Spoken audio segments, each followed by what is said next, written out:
every Wednesday, 5:30 p.m. on the network service of the NTA.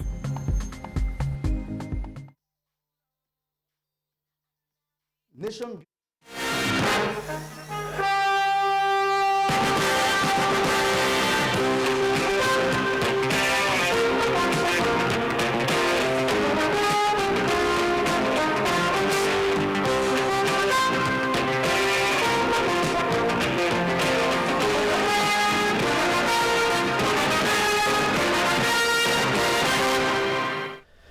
It was a Black Friday morning in Maiduguri as scores of people were sent to their early graves when Boko Haram embarked on another suicide mission.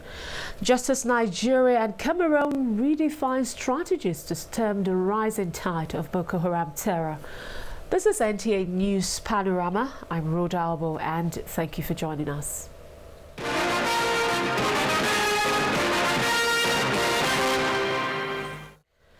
Nigeria and Cameroon have pledged to strengthen security collaboration as well as intelligence along their common borders in furtherance of their observed determination to eliminate the Boko Haram insurgency towards restoring the desired peace enterprise for socio-economic development. This is contained in a communique issued at the end of a two-day meeting between President Muhammadu Buhari of Nigeria and Paul Biya of Cameroon. State House correspondent Adamu Sambu has details. During his two-day visit to Cameroon, as part of efforts to build a more effective regional coalition against Boko Haram, President Muhammadu Buhari and his Cameroonian counterpart Paul Biya reviewed a wide range of bilateral, regional and international issues of concern to their countries. In a communique at the end of the talks, read by Nigeria's Permanent Secretary, Ministry of Defense Aliyu Ismaila, the two leaders condemned the terrorist attacks perpetrated by Boko Haram in their countries and expressed condolences and compassion to the civilian and military victims of the heinous acts. They say, although the operational capacity of the insurgents has been weakened, their countries will not relent until Boko Haram is completely subdued and flushed out of the region. Excellencies also reaffirm their commitment and renew support for the multinational joint task force in the war against Boko Haram. They express their common resolve to eliminate Boko Haram.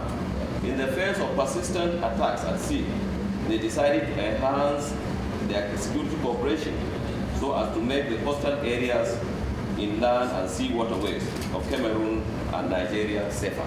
On bilateral relations, Presidents Muhammadu Buhari and Paul Biya have resolved to strengthen the excellent economic and trade ties between their countries by promoting investment through the convening of Nigeria-Cameroon Business Forum. They also decided to accelerate feasibility studies to construct a bridge over Mayotiel and the Gaboru-Ngala-Kuseru Road. The presidents also examined the current socio-political situation in Africa and reaffirmed their commitment to contribute in promoting peace, good governance, as well as consolidating democracy on the continent. The two heads of states also reaffirmed their support for the implementation of the Chad Basin Commission 5-year investment program 2013 to 2017.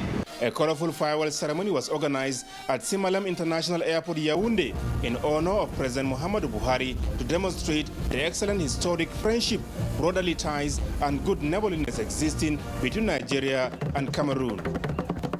Adamu Sambu, NTA News. A female suicide bomber this morning blew herself up at the Gambori market in Borno State. The attack is said to have occurred at about 6:30 a.m. as traders were arriving in the market.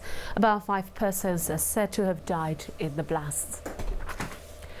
The Nigerian police force to begin a nationwide clampdown on commercial vehicles known as kabu-kabu, which operates on the highway without proper form of identification, either in color or stickers. The Inspector General of Police, Solomon Arase, stated this at a meeting with the national and state executives of the National Union of Road Transport Workers in Abuja. Edino Justice reports that the meeting deliberated on security on the roads and motor parks. It was an interactive meeting between the president and representatives of more than 4 million Nigerians believed to be resident in various parts of Cameroon. There were questions, suggestions, and expression of confidence in the ability of the Buhari administration to restore the nation's integrity, as well as address socio-economic challenges for genuine national development. We came into the office at the time Nigerians, indeed friends of Nigeria, were yearning for a change. We know that with you as our leader, the long unfulfilled dreams of our nation to be true giant of Africa and indeed a major country in the whole world will come to fulfillment. We wish to assure you that we're in support of your vision for a better Nigeria. President Buhari, who takes pride in the peaceful relations that exist between the Nigerian community and their Cameroonian hosts, urged them to continue to protect the image of the country through hard work and good conduct.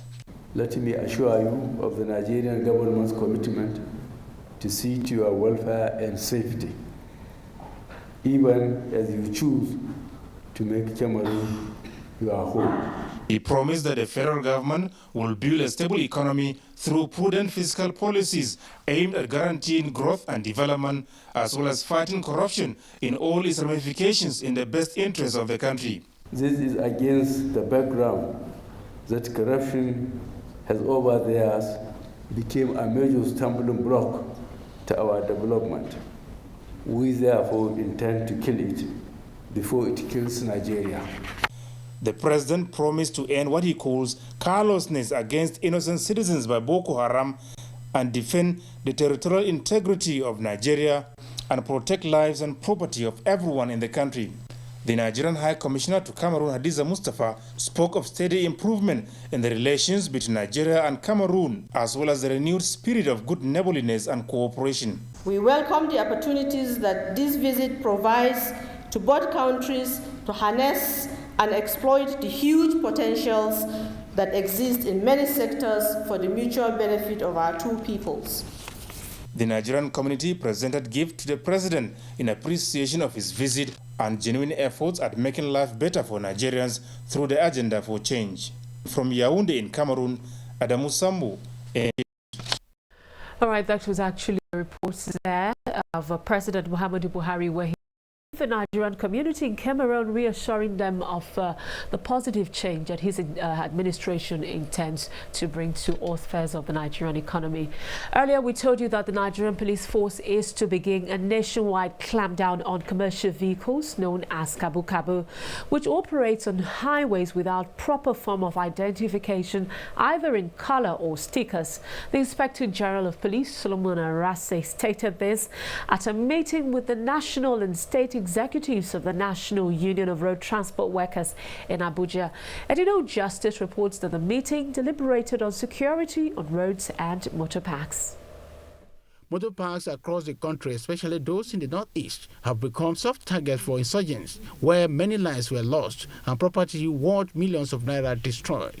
Hence, the need to step up security measures. The IGP, while commending the union members for their cooperation with the police in maintaining security, urged the union to ensure their members comply with laws of the land. You must be able to tell us either you paint them in a particular color or you use stickers to identify them and register them. We'll give people a grace of maybe about 2 weeks. After 2 weeks, we'll start clamping down on all vehicles that plies the highway and FCT without proper identification. Alhaji Najim Yassim commended the police for the removal of roadblocks. Another area of worthy of commendation is the order against unlawful detentions of suspects, especially in civil and commercial matters. From the Force Headquarters, Abuja, Edina Justice, NTA News. Now, the Nigerian Television Authority, NTA's management staff to redefine themselves and improve on their leadership skills towards changing the authority's scorecard for the better has been stressed. Director General NTA Shola Omoli made this known during a seminar on branding organized for management staff. Joseph Johnson reports. For an improved workforce in NTA, the Director General Shola Omole says participants in the seminar should translate the knowledge gained into their everyday inputs, as it would suffice the essence. I'm hoping that I can find ways to challenge the people who attended this thing to see how what they assimilated and how they put it into practice. And it is that sustainability that leads to overall success.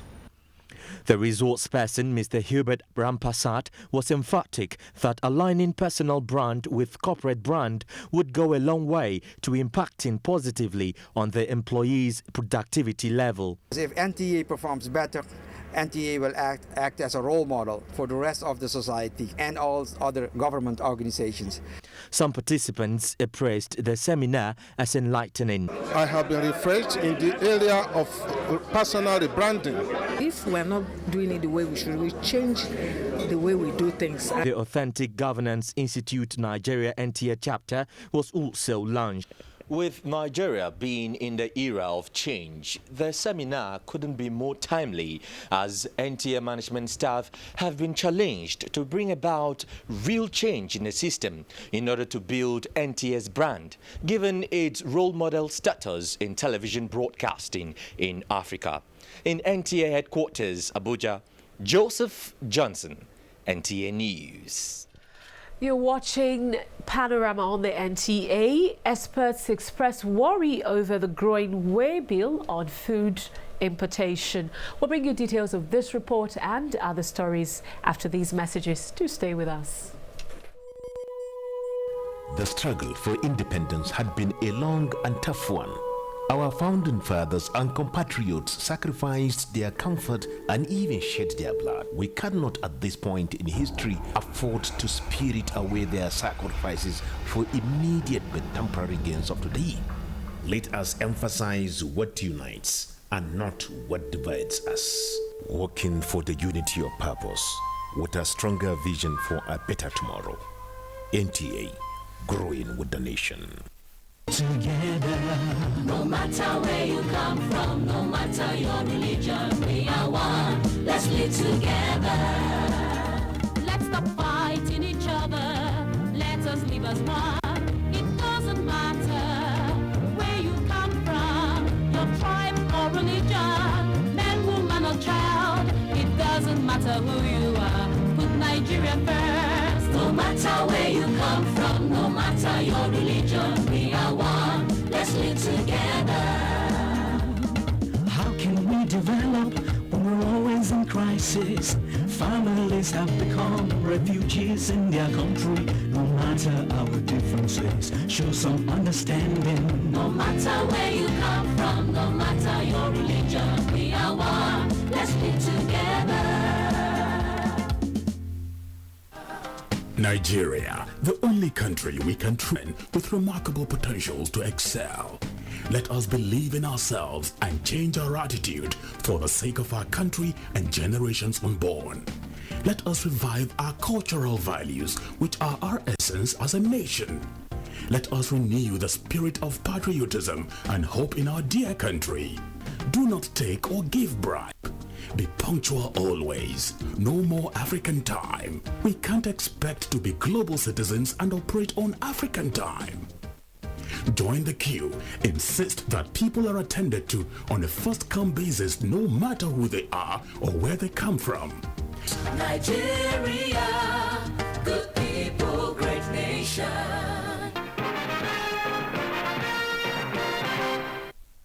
Welcome back. If you've just joined us, you're watching NTA's News Panorama on the network service of the NTA.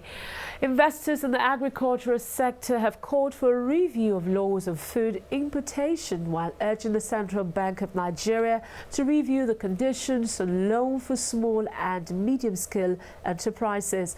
They're optimistic that the goodwill enjoyed by Nigerians, coupled with favorable climate, Nigeria will achieve the objective of becoming one of the leading economies by the year 2020. Neil Gidi has the details.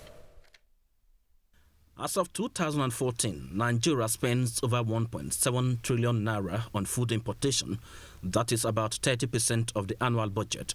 despite the fact that the country is blessed with about 270 billion cubic meters of water for fishing and 84 million hectares of arable land for food production. The implication, therefore, is that Nigeria contributes to the growth of the economies of other nations at its own expense. Dr. Hobio, a local investor early last month, signed a MOU with the Federal Ministry of Agriculture to boost food production and narrated some of the challenges and the way forward.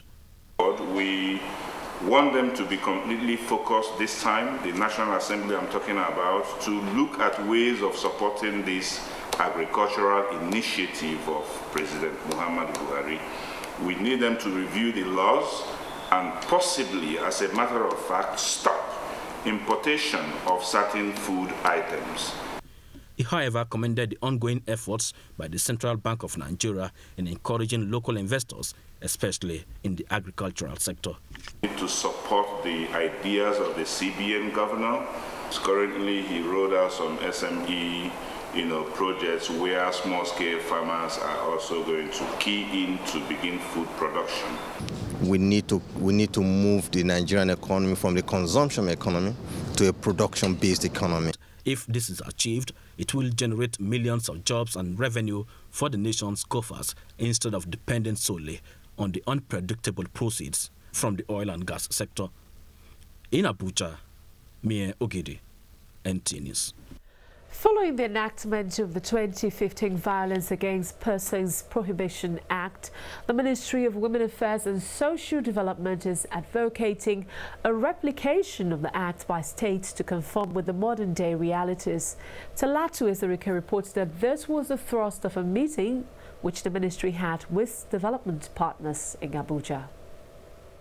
Top on the agenda of the meeting, chaired by the Permanent Secretary, Minister of Women Affairs, is sensitization of people, especially victims, on the uniqueness of the 2015 Violence Against Persons Prohibition Act. Though the act is only being practiced in the Federal Capital Territory, the meeting expects that the provisions and the new stringent sanctions for offenders should be made applicable across the nation. We had penal code that were not adequate. In that penal code, you discover that a man cannot be raped. But right now, here, a man can be raped.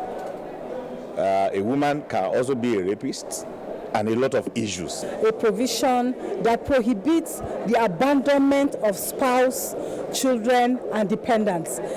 We've seen many cases where a man will go marry a woman, have children, and then he abandons her. The punishment is between 1 to 3 years imprisonment or payment of fine between 100 to 500,000 naira. Because we think that it's very important that gender is in the mainstream when it comes to policy dialogue.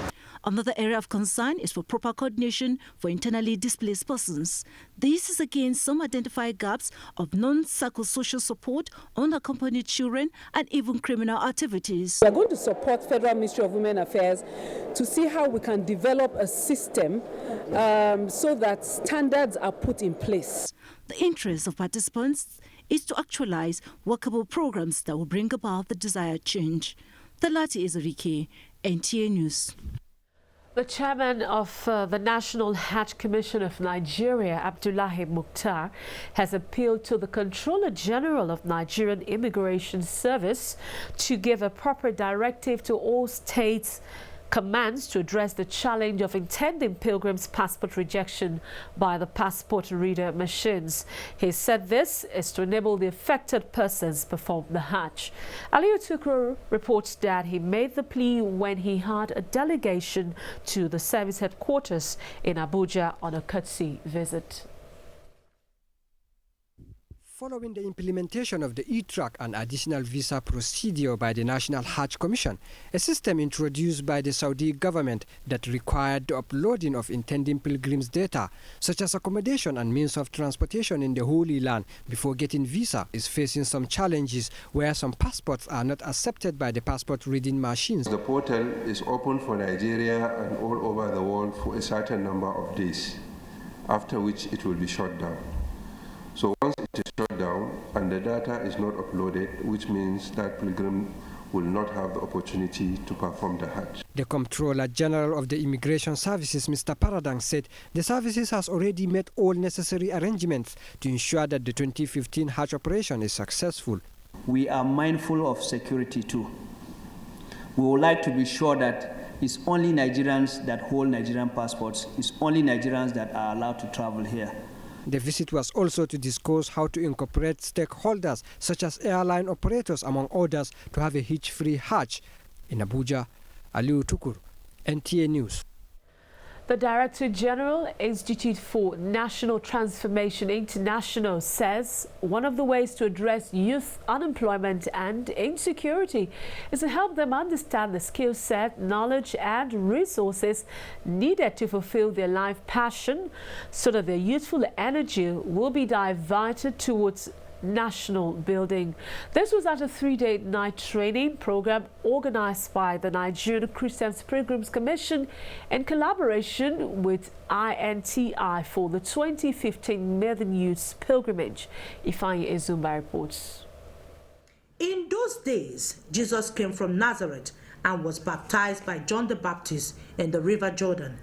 Following the footsteps of Jesus Christ, Norbert Cologne and Nigerian youths who took advantage of the visit to the Holy Land to be baptized, said it was a life-changing experience.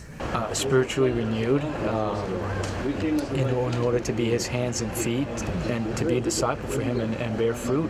I think this helps me to put an understanding or a comprehension to what Christ went through. At Jericho, the pilgrims were taken to see the sycamore tree, where Zacchaeus in those days climbed to be able to see Jesus. And behind me is the Mount of Temptation, where Jesus Christ was tempted. The youth pilgrim took a walk up the mountain, and they have this to say. I'm seeing the true Christ here. I'm seeing the real thing, not a story being told. Everyone willing to know God more should try and come to this mountain. From Jericho in Palestine, Ifeanyi Ezumba, NTA News. Now, as part of efforts to scale up the fight against viral hepatitis, the Federal Ministry of Health has come up with a national policy document which defines the objectives, roles and responsibility of key stakeholders. Rashidat Mustafa Olagunju reports that Permanent Secretary, Ministry of Health, Mr. Linus Awete, presented the document to stakeholders in Abuja. The development of the document is aligned with the guiding principles of the World Health Organization's prevention and control of viral hepatitis framework for global action. It is founded on the principles of universal health coverage, government ownership, and partnership to ensure evidence-based intervention. Presenting the document to the ambassador for the fight against the disease in Nigeria, General Yakubu Gawan, Mr. Linus Awute says it is important to act now so that together the nation can be prevented from morbidity and mortality from viral hepatitis.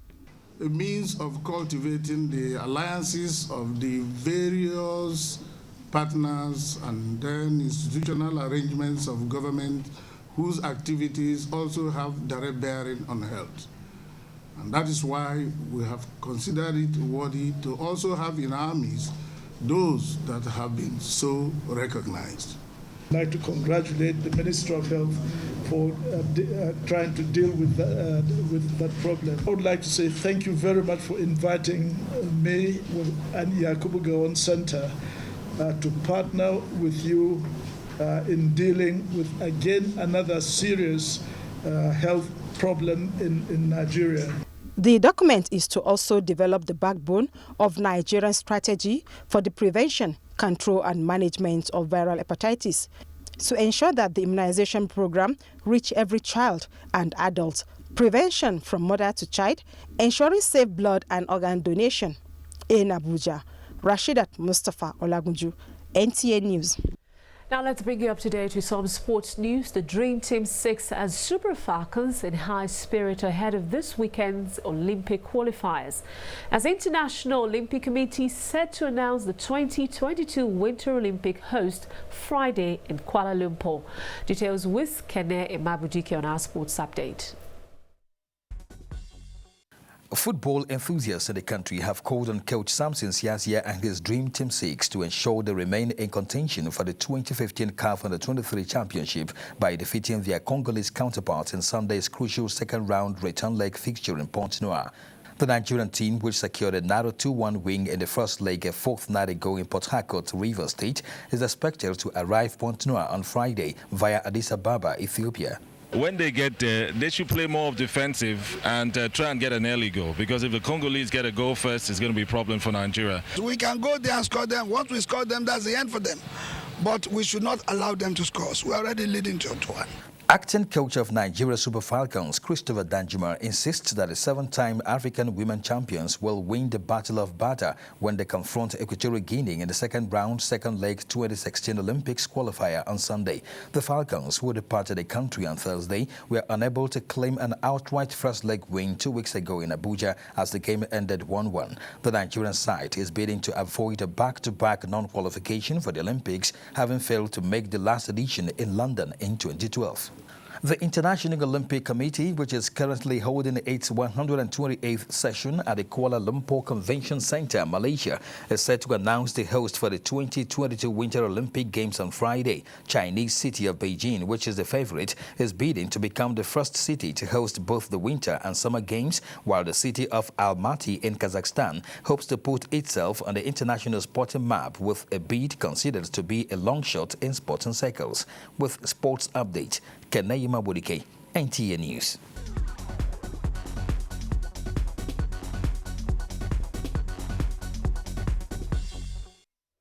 And that does it on Panorama. Remember, you can join us again at 4 p.m. for more news from across the country. I'm Rhoda Albo. Thank you for watching.